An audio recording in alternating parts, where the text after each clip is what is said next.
at you from New Jersey, the place where metal forgot to die.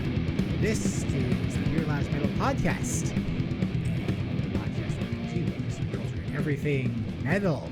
Once again, we are your hosts. I am Maledictus. I am Samantha. And we shall still be your overlords for today and all of eternity.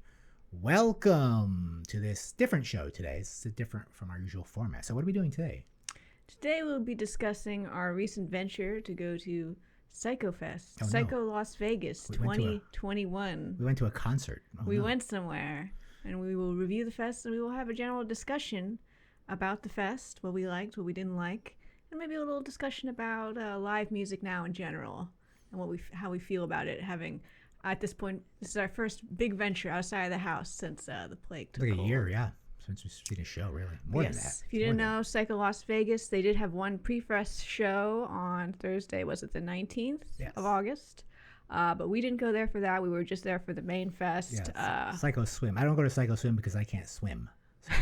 So I wouldn't be able to do it was just because we there. weren't that hot. Another band didn't feel a reason to spend a whole other day, whole other night in a hotel, whole other ticket.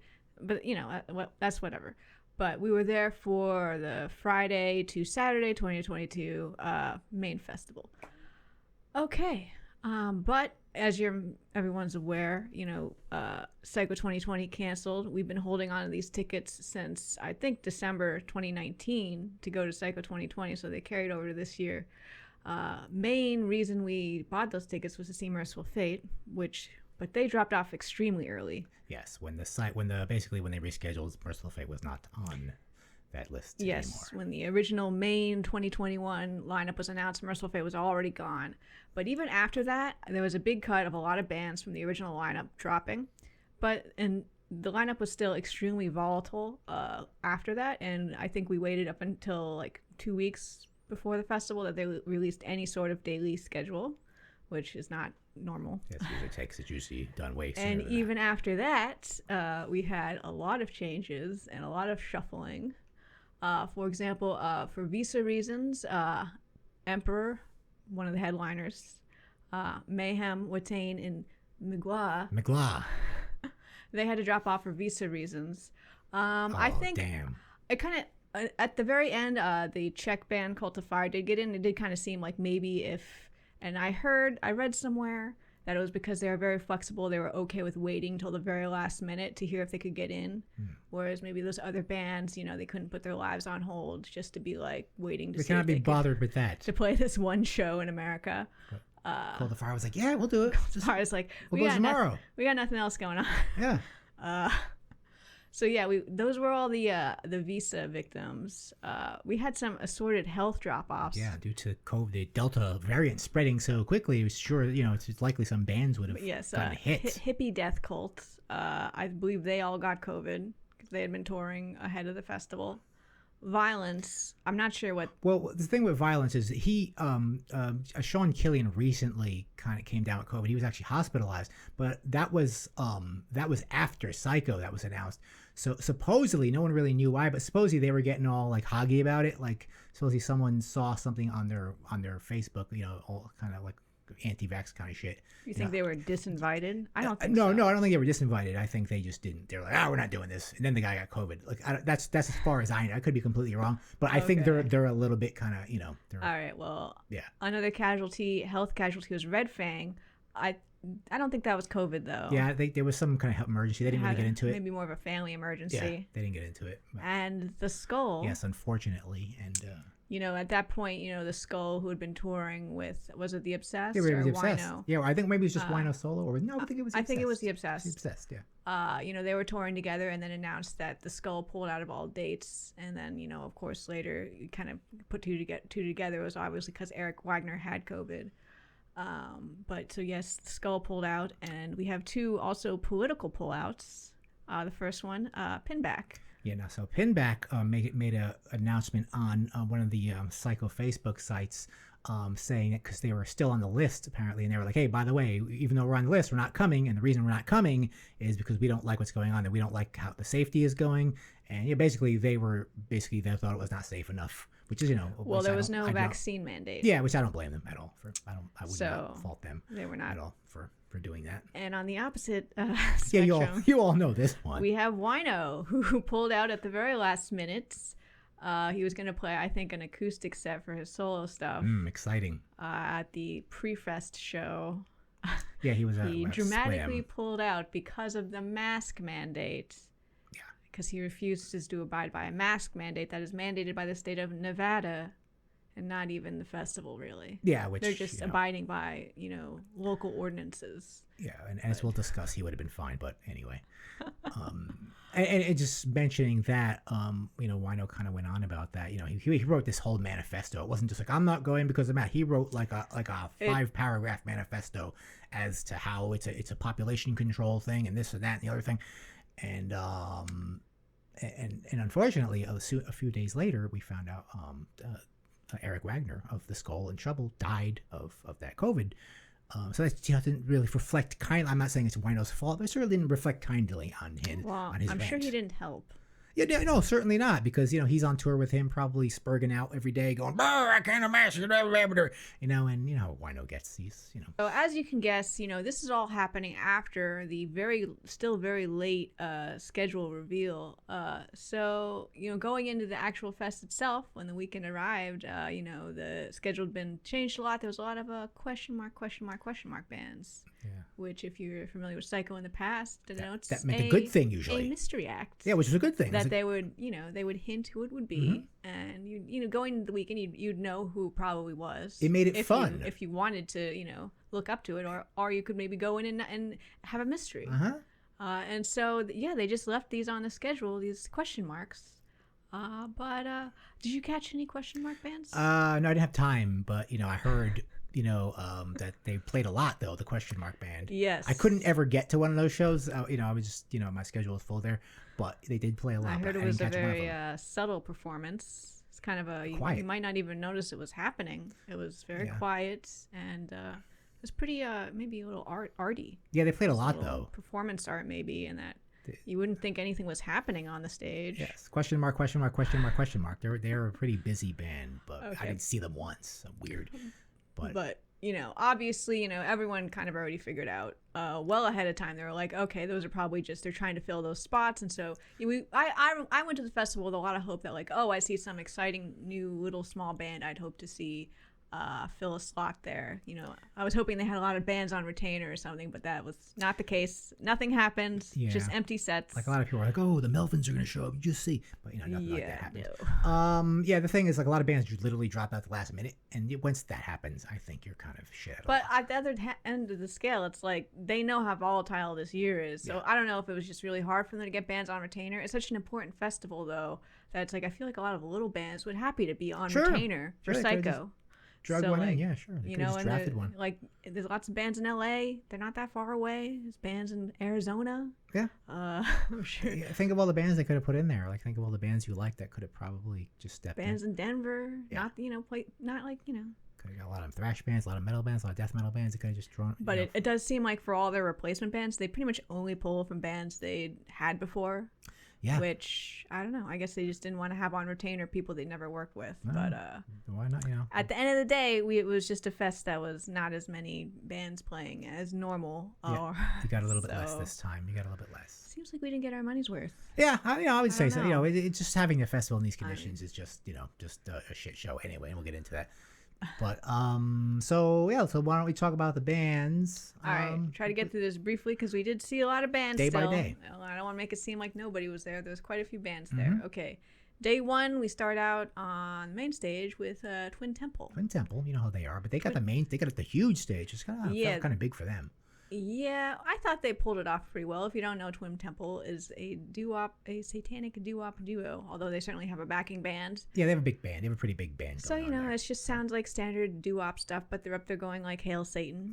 Performing like little ceremonies and stuff. It's a little bit costumes. It's a little bit cringy. I mean, yeah, it's like a teenager that just discovered Satanism. They're like, yeah, I mean, I went back and forth on it. I was like, all right, this is kind of fun and cool. Yeah, it's tongue in cheek, obviously. And it was fine music to sit through. It was performed well. It was a good sound. Main stage had great sound the whole set. Yeah, no problems with the main stage this time. At this point, very early in the fest, I was confused because I thought Knocked Loose was next, but instead Mutoid Man. Yeah, that's another thing. There were certain schedule changes. I don't know. At the last that minute. might have been my mistake. So we kind of wandered around a little bit after that. We caught Deathchant, who we weren't even planning to see, in the lounge, who was a fun, Thin Lizzy kind of hard rockin' fun time. Yeah, I feel like there were a lot more louder bands in the lounge this time. They were loud, yeah. A lot more louder kind of. But yeah, they bands. were having a good time out there, and I was happy. I'd never heard of them before, and I was happy to see them. Mm-hmm. They were pretty good. Okay, then we did go see Knocked Loose back in the main hall there. When we obviously sat in the stands for that in the grandparents section. I don't want to trifle with those children. Too old. Knocked Loose, you don't know. It's like it's young people hardcore. Yes. It's got like they are children. It's got a lot of that harsh noise hardcore going on. Very chunky, and it's for the kids. It's for the children. Yeah, the new hardcore kids. I wanted to witness it because I feel like that's the future. I wanted to see what's happening. They are the next generation. They are only hope. Those kids when they grow up. And it was nice. I don't know. I thought they did a fine job. Mm-hmm. All right, next, also on main stage, Goatwhore. I was very happy to get some heavy black thrash after that afternoon we just had, and it was good. Goatwhore. Goatwhore from New Orleans, right?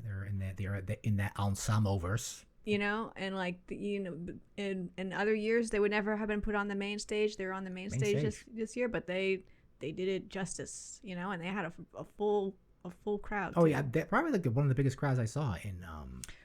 Well, I think the biggest crowd was the next act, Obituary. Yeah, that I saw on the main stage. They had a big crowd. Of note, we did not go to a single main headliner act this whole. Yeah. Oh yeah. Speaking of that, quickly, we did not see either Danzig, Down, or Mastodon. I don't know. Not really interested in those bands at all. So the biggest, I'm sure the biggest crowd was at Danzig, but the biggest crowd I saw was Obituary and the main stage. And Obituary is Obituary, which is just playing some very solid death metal. Obviously, big four of death metal band.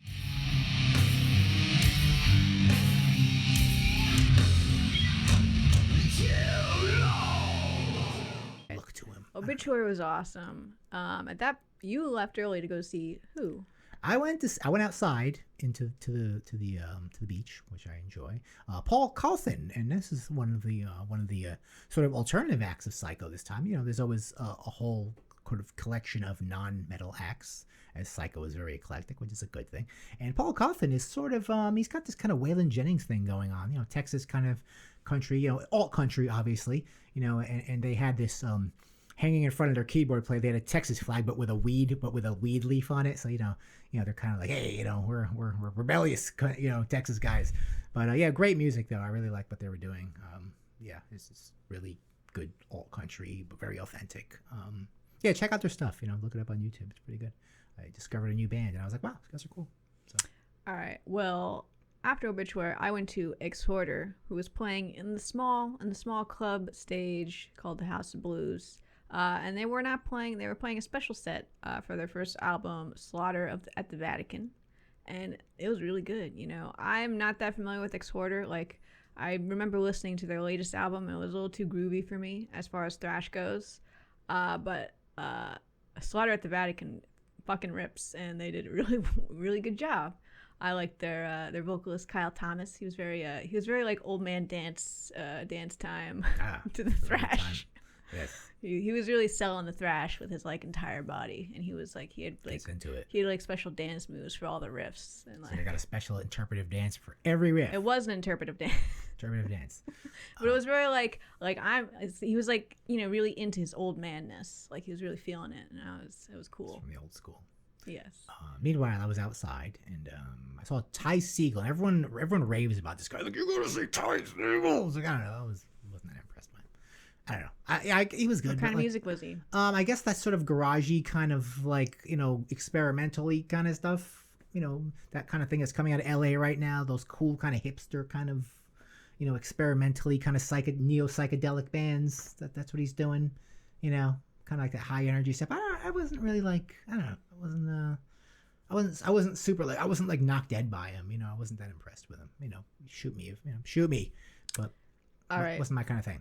Well, after Exhorder, I stayed at the House of Blues for Cephalic Carnage, who is a death metal band. I feel like you got to put some kind of are they slam? I don't know. They kind of slamish to me. They're strange. They're a strange death metal band. They have never really been my cup of tea. So I was kind of hoping, like a lot of bands, like I see them live and suddenly they make a lot more sense to me and I enjoy them more. But that didn't really happen to me for Cephalic Carnage. It's not their fault. That's my taste thing. They had a very high energy performance. They're jumping all over the place. They did not look like old men. I was also this is a very late night set. I was still on East Coast time, so my brain was literally a liquid and could not handle the very extreme and strange death metal happening on the stage. First day there.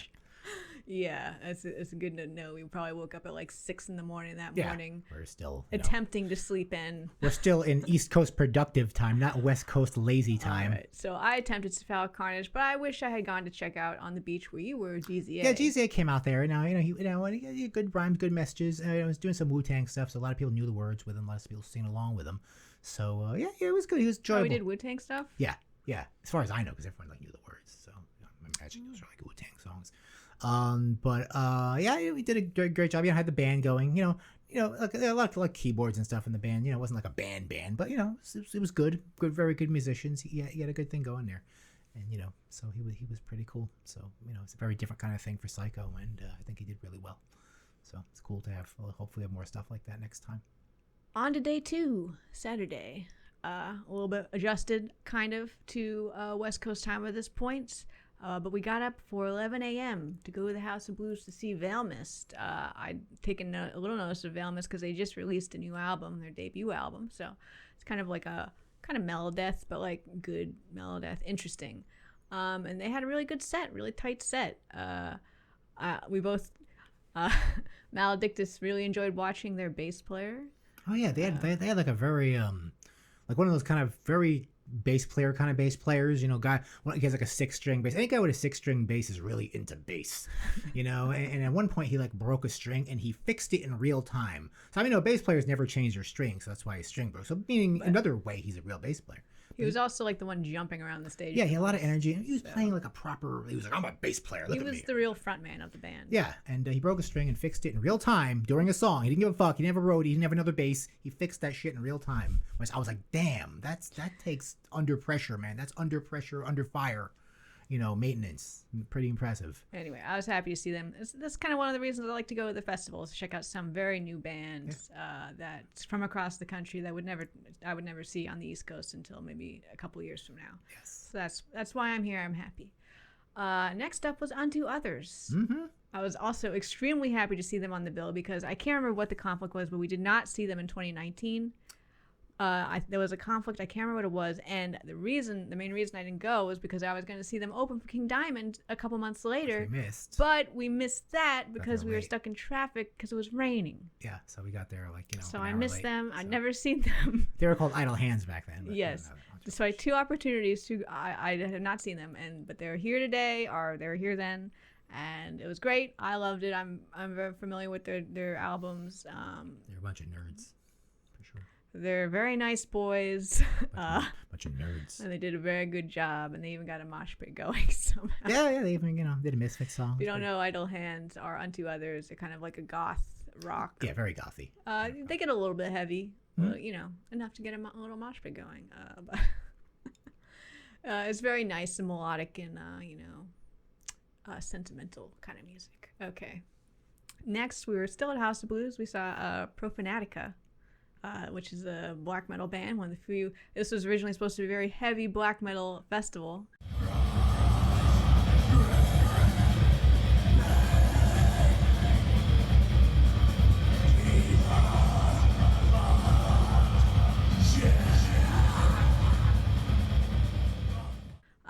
A lot of them obviously are from Europe, and they didn't make it. Profinatica's from, I think, Connecticut, so they were always fine. Everyone's crying, oh, there's no more black metal. It's like, guys, Profinatica's. Yeah, there's always black. There's always all kinds of black metal from America still. But these guys had costumes. They had like makeup and singing drummer.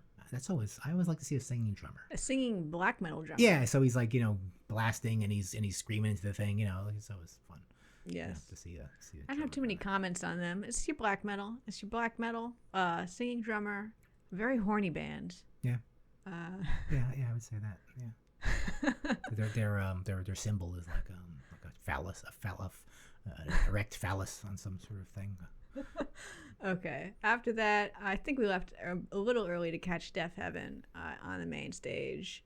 Deaf Heaven, as I mentioned before, some bands, I don't like listening to them that much on my own, but I do like seeing them live, and Deaf Heaven's one of them, especially if I'm sitting, honestly. It's a relaxing. It's kind of a break. It's like a little bit of a breather. It's this very dense, layered kind of shoegaze meets black metal.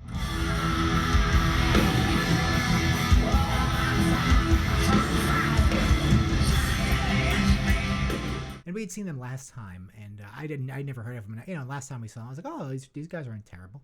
So I was like, oh, why don't we see them again? Yeah, but they had really good sound this time.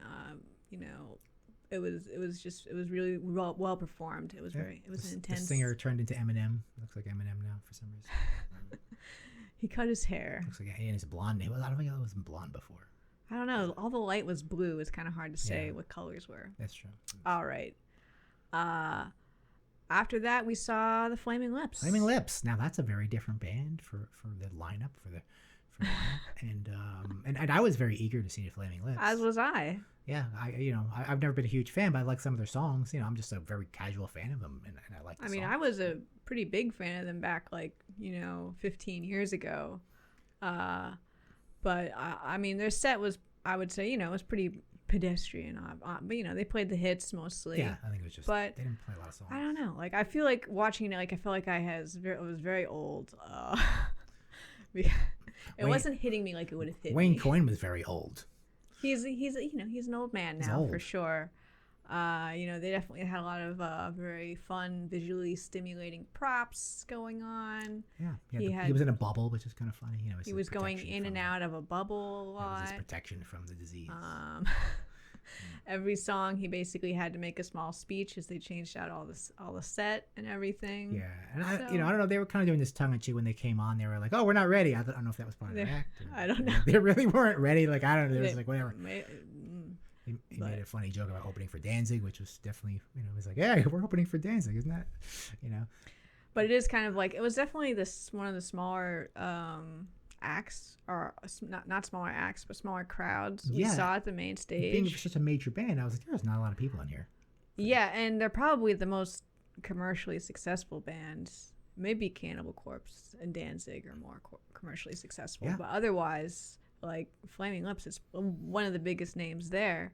And I was thinking, there's so much. We didn't see basically any of it besides the Flaming Lips, but there was a lot of millennial bait there.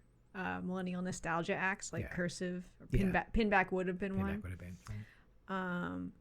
And I think so for me, Flaming Lips worked as a millennial nostalgia act for me, but I think a little bit atypical for a millennial metalhead. I think most of them, they got into metal via new metal, which it's not how I got into metal at all. That's why they love Fred Durst. So they were not listening to Flaming Lips when they were 18 like I was. So, they weren't pulled in. And so at the time, Primitive Man, who I also would have liked to see, but put up against Flaming Lips, who were huge nostalgic favorite of mine, I was like, okay, I have to see Flaming Lips. Yeah. The Primitive Man's a bit much for me. They're sludgy kind of doom. They're exactly the opposite. It's crushing. The Flaming Lips. Yeah, and you got to play on the beach. I think it should be on the way they should. The Flaming Lips should have been on the beach, 100%. It would have been fun. That would have been so much fun. But Flaming Lips, good show, great, very experimental kind of music. 2 drummers, which is kind of cool. We got the 2 drummer thing going. That's always kind of impressive to see. Okay, after that we went to the beach for almost all of the evening, where 3 brutal death metal acts were scheduled. Brutal Beach, Saturday night, Brutal Beach. Brutal Beach of Brutality. That's it. What's the better name? Okay. Yeah. First was Pig Destroyer, classic death metal, grindcore, noise kind of bands. Yeah. And I never knew they had a machine. They have a machine. Very intense. They're all dressed in their They had beach clothes. Beach clothes. Yeah. They were into it. How'd you like Pig Destroyer? Yeah, I was like, these guys are kind of funny, they're very more of a lighthearted kind of death metal thing, and they have they have their noise machine. I was like, oh, they have a noise machine. They have a guy specifically just plays the noise machine.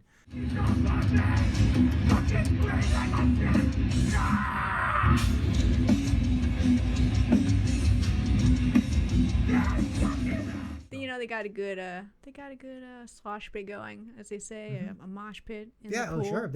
I was like, is the slosh pit going to happen this year? Oh, it happened many times. Oh yeah. So, but after Pig Destroyer was Dying Fetus, which was another band that I was not super familiar with. When I tried to listen to them, like kind of came off. I don't like slam. I'm not going to call them slam, but they've got some slam elements.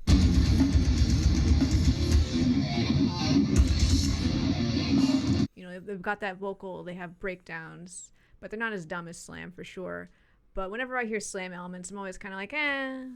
But this was another case where, like, a band, I see them live and it makes sense. And I liked Dying Fetus a lot. And I had a good time. Yeah, and by this point, like, the beach was, like, super crowded. Like, everyone at the festival was out. Which I was amazed at, because at the time of Dying Fetus, Danzig was on stage. Yeah, and so Danzig was like, I guess he was probably getting a crowd too, but like he must have been. But the entire other half of the festival was literally outside. Yeah, there was a lot of people on the beach. So so I don't know if Danzig, I could picture Danzig just coming out and be like, everybody get back in here, fuck this death metal shit, everybody back inside. I could picture him, Danzig, just running out. And I was like, if this keeps up, no one's gonna show up to Danzig, man, because like everyone's fucking out here. So I don't know if you guys saw Danzig, comment down below if how was that crowd, because I wasn't in there. All right. After Dying Fetus was Cannibal Corpse. Cannibal Corpse. And, Cannibal Corpse is Cannibal Corpse. Yeah, it's Cannibal Corpse. It's, big four of death metal.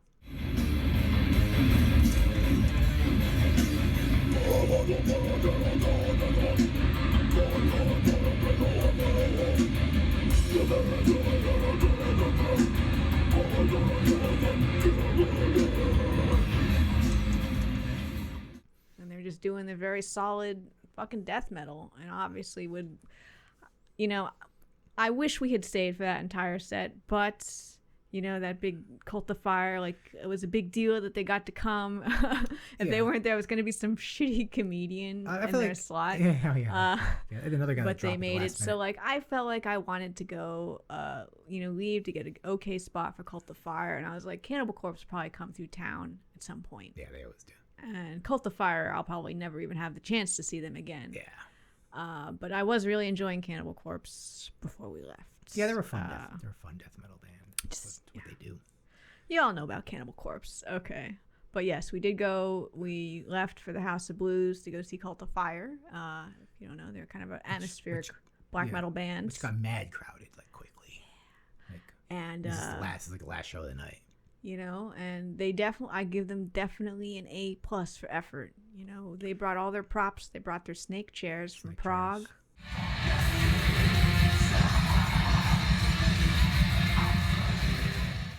Now, this is true prog rock, by the way. You think of Genesis or King Crimson. No, this is prog rock, okay? They're from Prague. There's no more prog than this, okay? And as far as like the show goes, like, it's like the guitarist and bassist, they're just sitting on these chairs. We'll show a picture or a little video. No one moves much. And the singer, he's got a very intricate costume on. He's just kind of standing there in front of a little pulpit, a little shrine. They're doing a ceremony.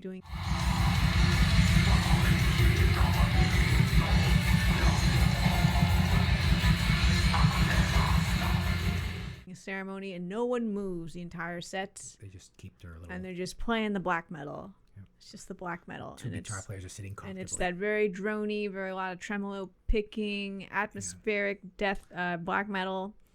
And I think it's good, but it's not really my genre of choice. So it kind of sounded like a big set of one song.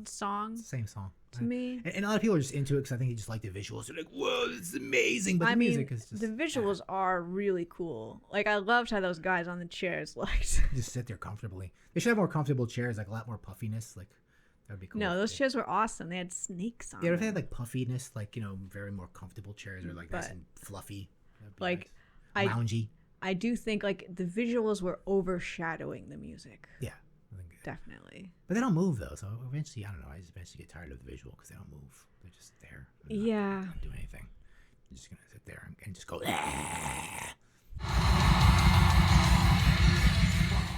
Okay, so then there was day 3, Sunday. Day 3. The final day.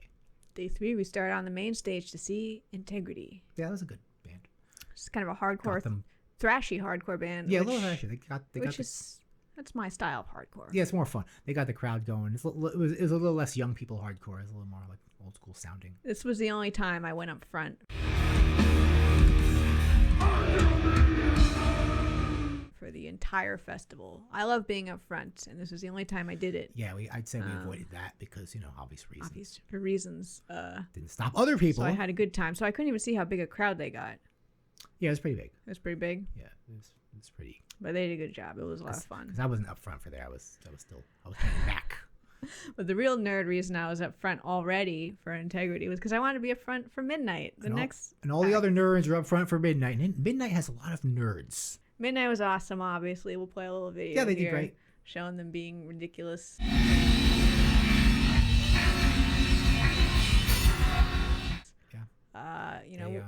We know Midnight very well. They were actually the last band we saw before the shutdown. Athanar had illegitimately handed someone a bottle of Jack Daniels. I definitely wasn't supposed to do that, probably. Because that's like a weapon, you're not allowed to have a container like that. Yeah, you have to have an open container. The thick glass. You could have someone killed somebody with that. I'm sorry, maybe the guard probably took it or something. I don't know, but you're probably not supposed to do that. But Athanar, he's a guy that would set his base on fire, and he'd get in trouble for that a lot at places. Didn't set anything on fire. No, he should have though. Or destroy anything. He should have totally set the base on fire. He just gave us some free alcohol. That would have been the safest place to do it on that big stage. Like he should have totally set the base on fire. After that was High on Fire. We did move to sit down for High on Fire. Yeah, I've seen them 100 times.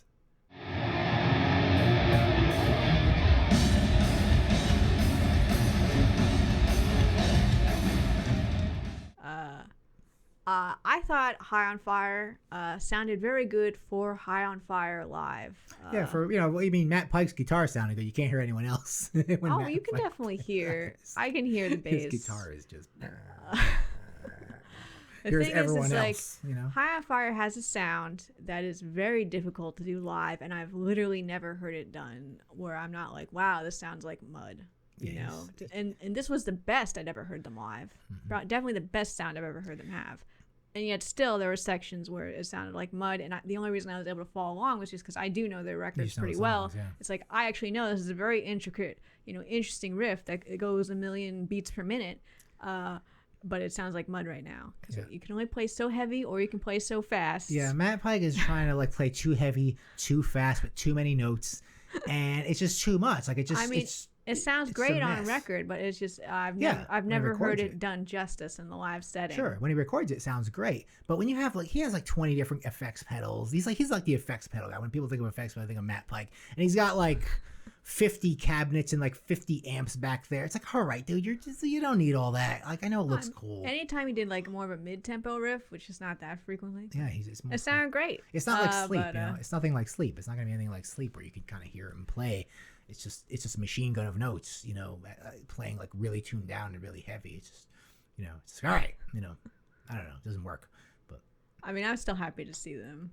Yeah, I think it's because I know their music, so it's even when they start to sound like mud, my brain can kind of compensate for them. Right. Kind of like when you go blind in part of your eye, your brain compensates. I can compensate for them, but if I didn't know their music, I probably wouldn't be very impressed. It just sounds like one song then if you don't know their songs. Yeah. Okay, after High on Fire was Exodus.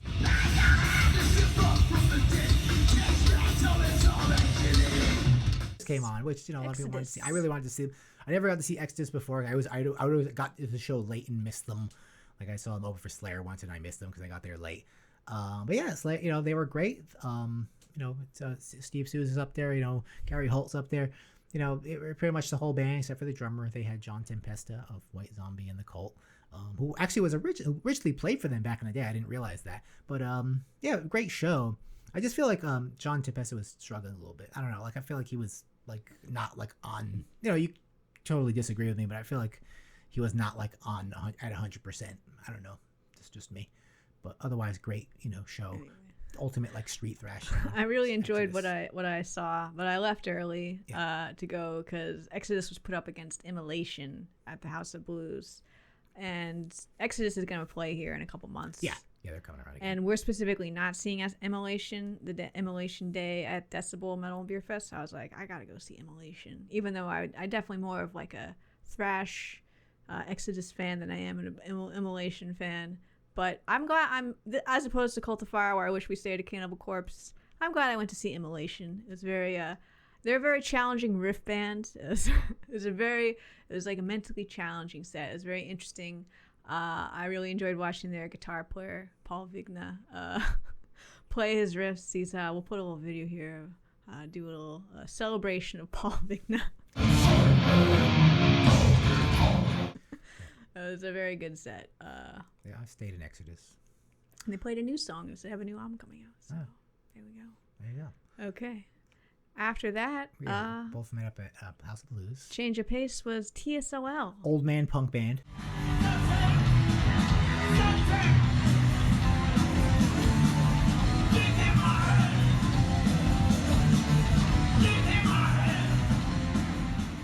One of the original Orange County punk bands, right? Yeah, old man punk band. I don't know too much about them. Featured in the movie Suburbia, if you remember. No. If you saw that movie, early 80s. It was kind of... I didn't really take too much away from the music. It was just kind of like your standard, like old school... It's old man punk. Old man punk, not the hardcore we've been listening to all weekend. It's just your old punk. This is your old punk. Like, Henry Rollins' age punk. This is old men playing punk rock. The front man was like he was like a stereotype of your aging... He was your typical. He was like Johnny Rotten, like same, just angry aging punk guys. Like, what's with everyone? Why is everyone offended by everything? He had an Andy Dick anecdote. Yeah, he was friends with Andy Dick. I was like, oh, this guy, he's actually friends with Andy Dick. I was like, oh, you're not a very respectable person then, obviously. All right. Yeah. After that, we saw Black Joe Lewis. And the Honey Bears. And his Honey Bears. Meet Joe Black Lewis. Black Joe Lewis. It was great. Yeah, he was great. He was in the lounge. It's kind of a very nice mix of rock with blues and R&B. It was very rock, I would say, more so. They had two saxophones. They had two different kinds of saxophones. I had a bari and a tenor, and Well, the tenor would sometimes play like a percussion instrument. It wasn't constant two sax. Yeah, the bari was mostly taking his sax, but the tenor would pick up something else occasionally. But yeah, they were definitely a very tight set. Yeah, and great band. It was dancing music. Yeah, it was grooving dancing music, and it was a very different feel from the rest of the Joe Black is he's a young blues daddy. He's an upcoming blues daddy. Okay, he's the next blues daddy. The guy's good, right? It's Black Joe Lewis. Black Joe Lewis. They were loud. Joe Black called him Joe Black. They were loud too for the lounge. They were like loud. Everything was loud. My ears were ringing afterwards, like for a while. But good band though. All right. After that, I went to the House of Blues to see Repulsion. And Repulsion was awesome. We're now at the end of a very intense weekend, and it was a very intense end to a very intense weekend of some, very early grindcore thrash music.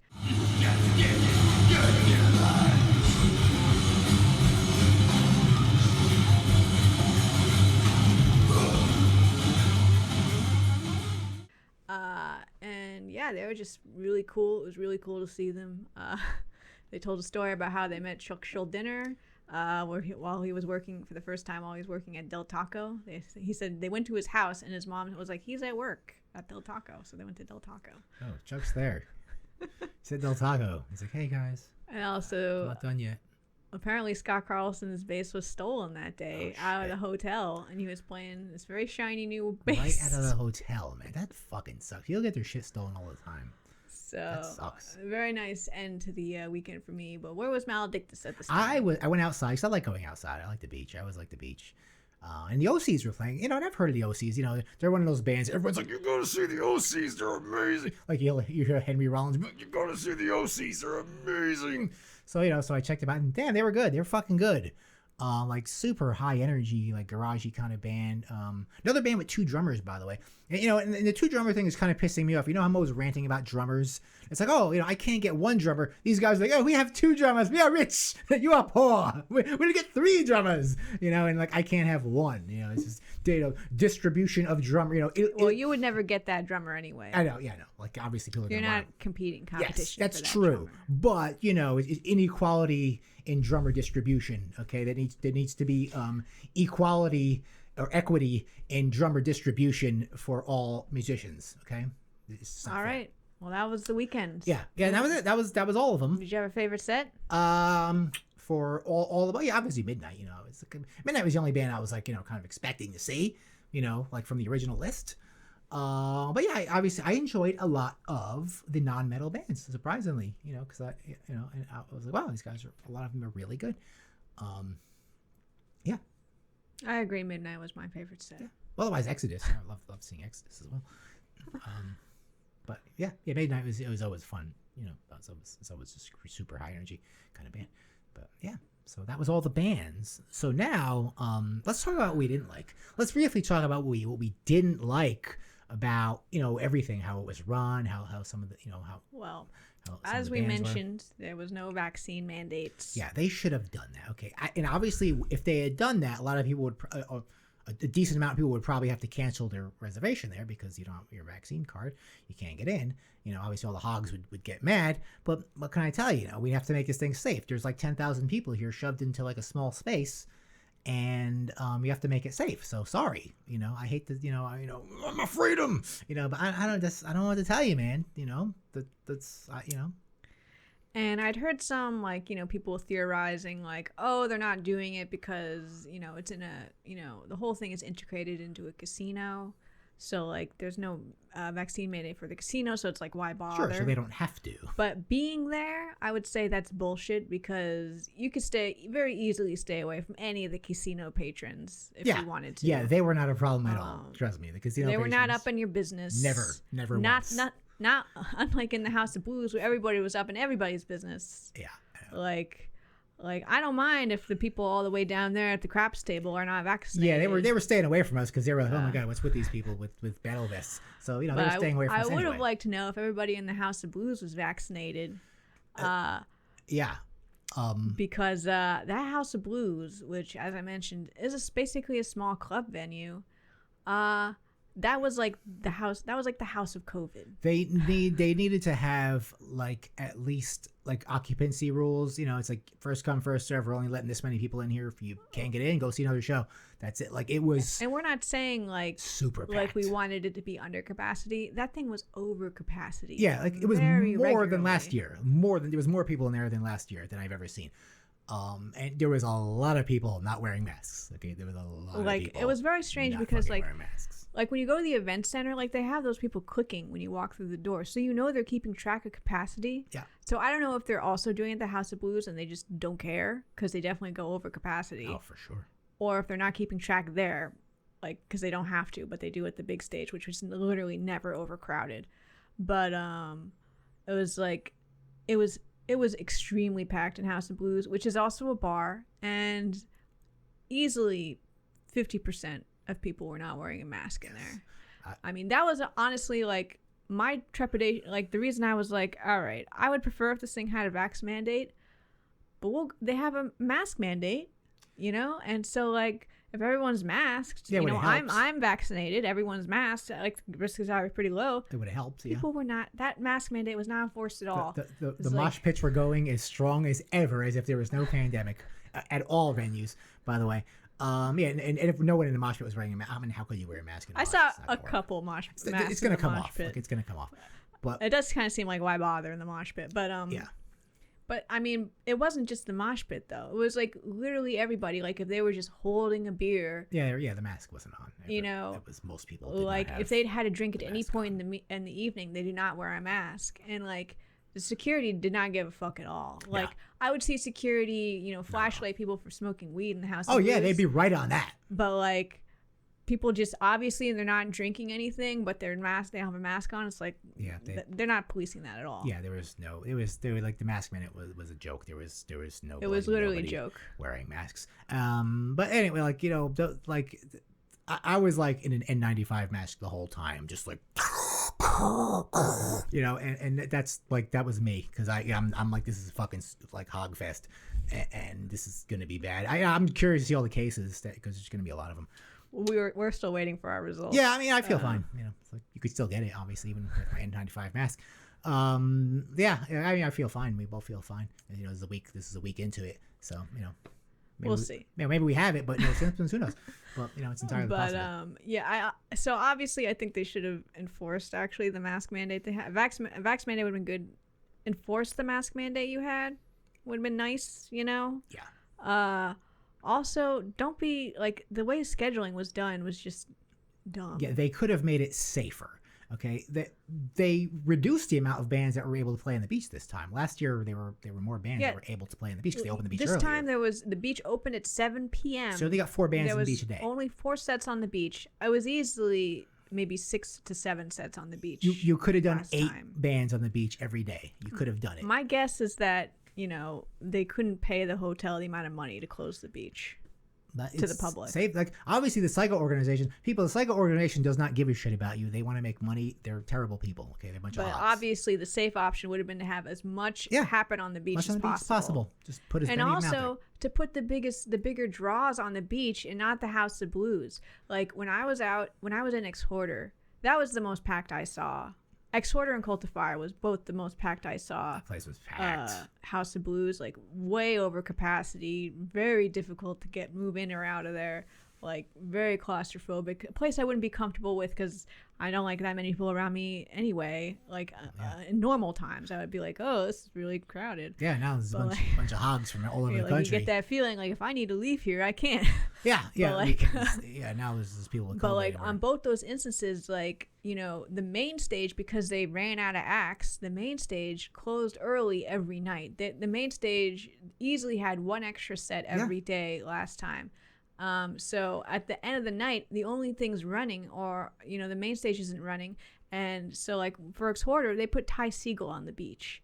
And it's like, I'm sorry. I think the attendance at this fest made it clear people are here for metal. Yeah, for the most part. And so everyone who was there for metal was at Exhorder, which was almost everybody. And it was like Exhorder should have been on the beach. I'm sorry. Like... Yes, for the crowd acts, they should have used the beach more. So the organizers and of Psycho are a bunch of terrible people. Okay, so if you think this thing was good, it was not good because they're a bunch of greedy fucking hogs. Okay, and it was terrible. Okay, that's all I gotta say. It was run terribly.